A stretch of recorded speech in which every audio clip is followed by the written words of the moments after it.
A little trivia for you. Did you know that gender is a social sciences term from 1955, coined by a sexologist named John Money? I did not. Gender is defined as the state of being male or female, typically used with reference to social and cultural differences rather than biological ones. In layman's terms, gender is not your biological sex, but what you mentally think is your sex. Now, some of you might be thinking that the brain is biological, and so there literally couldn't be any separation of your mental state from your biology. To put it another way, there'd be no meaningful separation between the terms gender and sex. But John Money thought differently. He thought if, say, a boy were socialized enough to be a girl, that boy could fundamentally be a girl. That is to say, he thought there were no innate differences between males and females, contrary to the entire field of biology. Now, John Money was unable to get anybody to take his gender pet project seriously until a boy by the name of David Reimer came along. Upon birth, David lost his willy during the penile mutilation ritual, and so Money found the perfect opportunity to swoop in and perform a bout of human experimentation. He had the infant boy's testicles lopped off, replaced it all with an artificial vagina, and then had the parents raise David to be a girl while undergoing hormone treatments. Furthermore, he had David, as a young child, imitate sex acts with his twin brother to normalize David as a bottom. Money even had the brothers undress and engage in genital inspections, which he took a photograph of on at least one occasion. Money described the experiments as successful, though David never ended up identifying as a woman and described his visits with Money as traumatic. But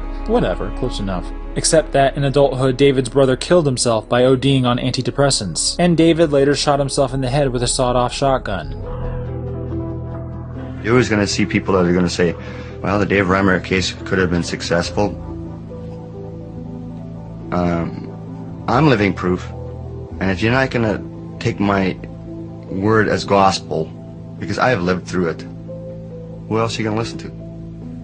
Who else is there? I've lived through it.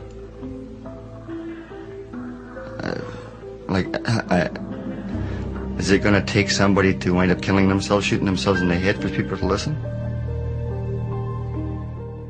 To this day, there isn't a single shred of evidence supporting the existence of gender, in humans or the rest of the animal kingdom for that matter. So remember kids, when you use the term gender, you're using the unproven terminology of a mad scientist who happily committed human experimentation, tortured a pair of twin boys, and drove them both to suicide, and got away with it. But I'm sure there's nobody else who would want to experiment on children with such a thing.